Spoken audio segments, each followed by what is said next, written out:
Josh, when I was a kid, there was a thing called Where's Waldo?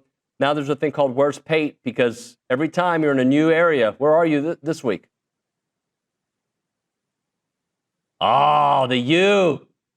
Unspoken. Look at that. There's sign language at this point between you and I. Hey, our audience knows this and they get annoyed. You know that, like, growing up, I was either going to go to A&M or the U. Those were the two options. That's well known, yeah. My oldest brother went to Miami. Alex, my middle brother, went to A&M. I ended up picking the good guys and going to A&M. But I got a lot of love for Coral Gables. You having a good time there? Yeah, I am. It's like 83 degrees today. It's wonderful. The iguanas are out. I mean, I don't know what more you can ask for. Here's a headline, though, that I don't think folks who are native to like the College Station area would be used to. When I was here, I think last time we were here was last fall. So I'm watching them get ready for practice. It's just the middle of a game week. They have to send grad assistants out onto the practice field to sweep the iguanas off the field before they can even go out there for stretch and stride, which is just, if you tell people anywhere else in the country, they think, oh, you're joking. No, it's just normal, like, operating procedure here. Got to get the iguanas off the practice field. And every day has a thunderstorm that lasts about 18 minutes. Every day. It doesn't matter. When you're there, that's what you're going to get. Yeah, I know people in Texas are used to popcorn, like isolated stuff. I'm from Georgia. We're used to the isolated stuff. Down here, it's like if something torrential is coming through, give it 7 minutes and we will have blue skies. Yep. It's just like it works its way into your DNA to where it rains. Oh, it's raining. It's not raining. It's all the same thing. I want to ask you about your previous trip. You were in Gainesville, and I'm just curious, why Florida? And I know you had them highly ranked in your rankings, but is the bump because of Lagway, or is it deeper than that? It is deeper than that, but it is heavily due to DJ Lagway. I mean, I think sometimes, David, I feel this way about the NFL draft too. We know how important the quarterback position is, but since everyone talks about the quarterback position ad nauseum, people like us who really love the sport for all its layers, you find yourself overthinking the room a little bit and like trying to dive deeper. Well, I'm at Miami right now. If you were to accurately have predicted Miami to win 10 games last year, as it turns out, the reason absolutely would have been Cam Ward. Right. In fact, Cam Ward, in spite of some other stuff, a lot of other stuff. So with Florida, I'm not going to say that it's a one-man show or that they have to ride DJ Lagway, but absolutely it's due in large part to him. Now, the other part of that is if you look at the way they've stacked their roster, Napier will be the first to tell you, we haven't signed a number one class here. We've signed a bunch of top 15, top 10-ish type classes, but what he would tell you, and he's not alone in expressing this sentiment, he would tell you to sign a number one class right now takes just firing all your bullets in terms of NIL and whatnot. And he said, I'm very happy as long as we get that quality of class, anywhere from like the 5 to 15 range. We trust ourselves here. Like, we trust our development, our processes and all that. He said, we got 3 of those now kind of stacked on top of each other to where if we do our job, and then I'm thinking out loud, if Lagway is who I think he could be, then the only thing holding them back is execution, which they control, and their schedule, which they don't control. But I don't judge teams based off their schedule. Oklahoma's the same way. Like, I think they're kind of an underrated team this year. People will be quick to discount them because of their schedule, which is okay if we're doing the prediction game. But if I'm just trying to decide which teams are the best in what order, Florida they got a chance to be really good this year. Josh, that brought up another question, and it's going to seem like a weird follow-up, but how important is elite quarterback play in today's college football? And just looking at the last few years, Will Howard winning it for Ohio State, J.J. McCarthy, Stetson Bennett a couple years, Mac Jones was elite, as was Joe Burrow, right? But, like, are we getting to a place, or is it just trends that, like, really good quarterback with everything else is actually more important than elite quarterback with pretty good everything else? Yeah, I'd 10 times rather have what Ohio State had last year. You give me a Will Howard, or even the year before, you give me a J.J. McCarthy, but he's plugged into a team that's together, that's been together, got recruited together, came up together, because it's more dependable, I guess. And I'm not constantly terrified of one injury derailing everything, or even one bad game from one person derailing everything. But also, David, it's a team sport. Yeah. Like, I feel like I'm watching a more authentic product or version of oneself when it's collective in nature. And certainly, if you're asking me my preferences, like if I'm putting together a Pate State team, you give me a disciplined, hardworking, precise B+ level talent at quarterback, and I'm happy all day as long as I've got him surrounded by the right pieces. Sounds like you're talking about Texas A&M there, because I think Marcel can be an A+ at times, right? But if though, and I'm kind of kidding, but if I think that's what Coach Elko's trying to build, and I feel like he was getting close to that before injuries derailed the season, and there were some other issues. Obviously, defensively they had some issues, major issues on the backside, but I feel like that's what Coach Elko's trying to build. Yes, and so the follow-up to that is, let's say you're right. Let's say Marcel Reed at his best can peak at an A+ level. The whole follow-up to that is you don't need him to. Right. It's nice. I mean, if you get one of those games, you're going to beat someone 48-13. That's wonderful. However, what I want to know is when he has a 56% completion game, may even turn the ball over once, do they have a ground game they can fall back on? Yes, they do. Do they have an opportunistic and statistically improved defense? I strongly believe they will. Is it a complementary operation to where I don't just go into it saying, boy, he better throw for 350 today or else we're screwed? That was kind of Miami last year. That's how it felt watching them. Or it was also, man, we're going to need to score 40 today. You don't want to get off the bus feeling that way, and I don't think that's A&M this year. Who from your top 20 is a team that you wouldn't be surprised by midseason isn't in the top 20? It could be. I think there's a lot of volatility with Florida.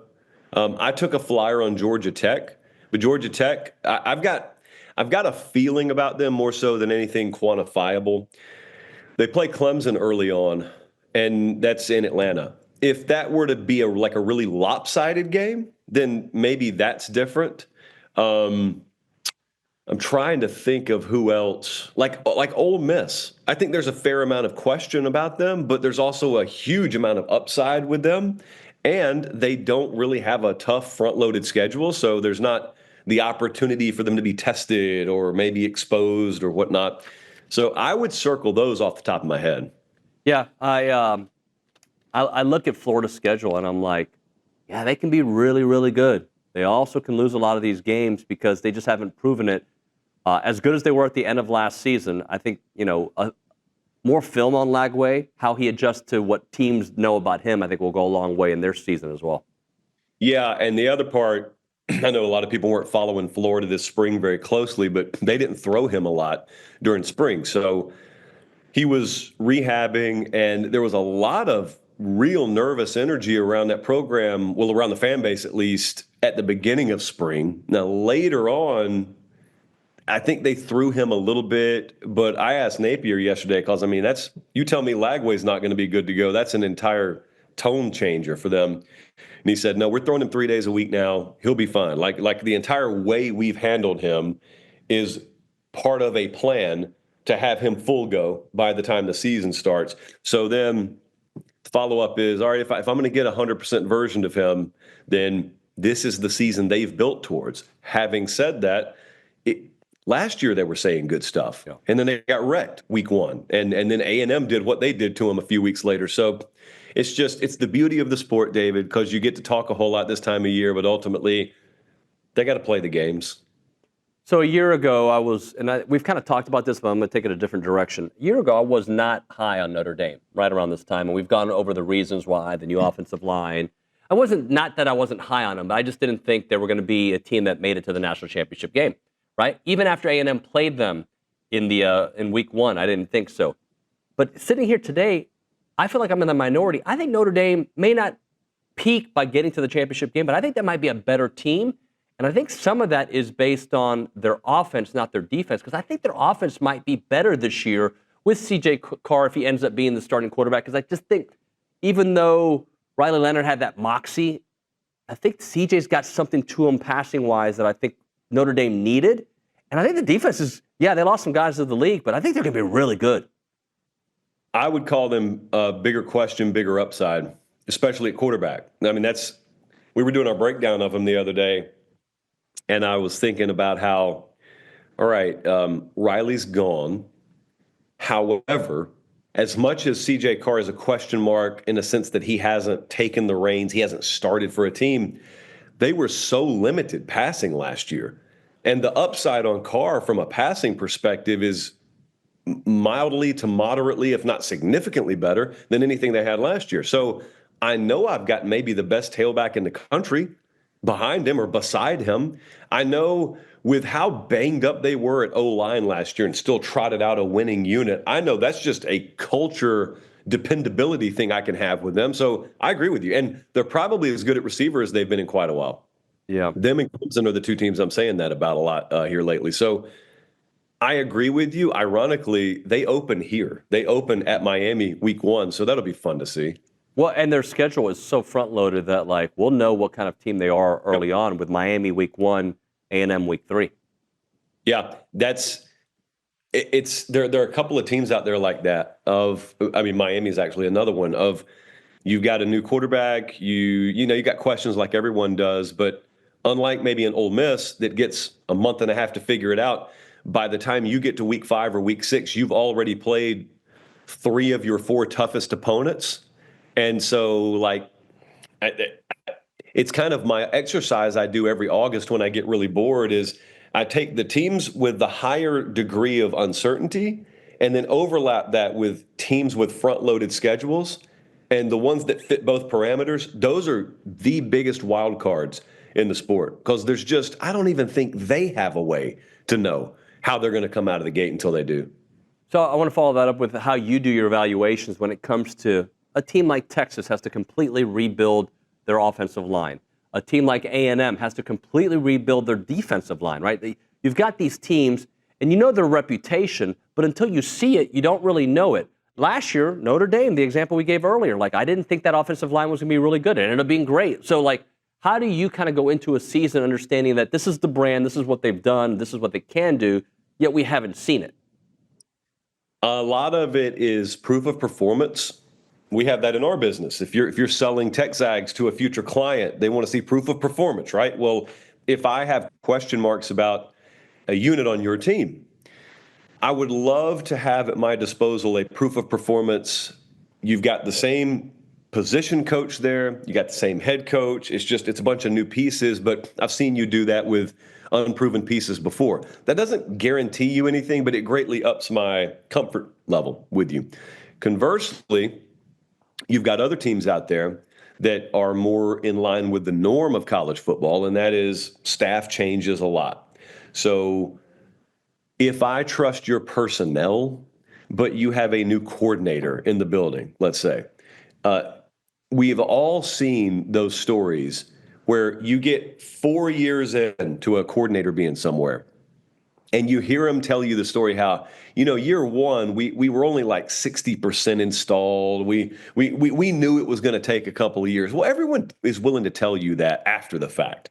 Okay, but if that's always the case, then it stands to reason that is currently the case at any of a number of programs. So what I'm wanting to do this time of year is figure out where is that? Where is the staff that currently is looking themselves in the mirror and realizing, we're going to be limited here in year 1. We got to hold back here in year 1.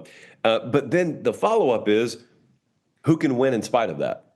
Because I just watched Ohio State win a national championship with a fully cohesive staff and an all-together roster, and they still lost 2 games. And then I look at other places where it's come together immediately, and new coaches, new coordinators, year 1, they win. So it's not that you have to be flawless to win the whole thing. It's because no one's going to be. Right. From this point moving forward, I would argue we're seeing a landscape that is as flawed as it's ever been at the top. So it's who can overcome them. That's the unquantifiable characteristic of staffs that I want to know the most about. How many of you are good at masking or overcoming relative inefficiency? Because it's easy to win and call the plays when everything's A+. But those days are gone, and those days never were for most people. So if you can find a way to quantify that, then you're going to make a lot of money betting this stuff. Josh, if I tell you, all right, Le'Veon Moss is going to be fully healthy, all right, you look at that running back room. Are they top 3 running back rooms in the SEC? Where are they? Like, if we know their health, because again, even if you're healthy, how quickly do you return to the form that you were last year? But let's just say Le'Veon can get to the level we saw last year with Reuben Owens' the potential of being a star player himself, and some people thought he was going to be the starter last year before the season started, and Amari Daniels, what he's been able to do, and the others. If I were to just tell you their running game is going to be as healthy as possible, what does that say about that running back room? I think it's one of the best in the country because it's going to be supported by, hopefully, good quarterback play, good enough quarterback play where you achieve balance. Balance, I think I say this up to you about once a month, but the way I think about offensive balance is not in terms of 50-50 play calling, and it's not on a stat sheet. We ran for 250 and passed for 250. We were balanced today. It's just, does Colin Klein have that laminated play sheet in his hand and feel comfortable calling pass, run in any situation? And most importantly, do opposing defensive coordinators believe that he's willing to call pass, run in virtually any situation? If you've got that, and a strong ground game goes a long way in that, and wide receivers doing their job, Marcel taking the next step goes a long way in that, then you've achieved balance. And if they're a balanced offense, then you're talking about, relatively speaking, you're talking about one of the best tailback room potentials in the country. I'm going to close out with this question, very elementary question. Yesterday I was at, I'm going to dumb it down because sometimes I think we follow the sport so close that we forget that maybe we make it harder than it needs to be. I'm at soccer practice yesterday for my daughter, and a parent came up to me who knows I cover college football, and he was asking me about NIL in the future and yada, yada, yada. And he goes, dude, I think if they just fix the transfer portal, NIL will take care of itself. If they make it, you just can't transfer whenever you want and can't leave from, maybe make it max twice you can transfer, NIL will take care of itself. That's all they need to do. I think it's a simple thought, but is there something there? Oh, I'd love to get him, and I would love to empower him, and I would love to have those rules. Yeah, you're right. It is simplistic. If it were that easy to figure out, we'd already be there, but it doesn't mean he's not making a good point. Here's what I'm thinking about. So, we've got this whole presidential commission thing that's being put together, which I absolutely want to be on, by the way. Everyone keeps on talking about how college football's at sort of a dead end because the rules aren't enforceable, because they're not legal, blah, blah, blah. Okay, point taken. I don't like it, but that is what it is. Well, it seems to me the way to change that is to have laws that then allow you to enforce your rules, whether that's antitrust exemption or whatever. To get laws, you need Congress to pass them. Everybody knows that part. I think what people are missing, David, is in our political climate, you're so used to everything being red versus blue, 51% to 49%, everything's split. This is not a split issue publicly. Publicly, a supermajority, like bipartisan group of people are looking at college football and college athletics and saying, that's messed up. That shouldn't be like that. Well, okay. But you don't go to a message board and say that, or you don't go on TexAgs and say that and be done with it. You've got to let representatives know so that when they vote on such things, they vote in a bipartisan manner that gets legislation that can be enacted that allows you the opportunity to fix what's wrong. That last part, the messaging part, I think they've been terrible at. I don't think the people who are loosely in charge of college athletics or who are pushing to, fix the sport, I don't think they understand how poor the messaging is. If the situation at hand was properly articulated, sort of State of the Union style, for lack of a better term, to the public, you'd have like 75-25 or 80-20 support. And at that point, those lawmakers listen to their constituency. They vote the way you want them to. So that's a much longer-winded way than saying, let's fix the portal. That's how you fix it all, though. Josh, great stuff, man. Enjoy South Beach. Appreciate it, David.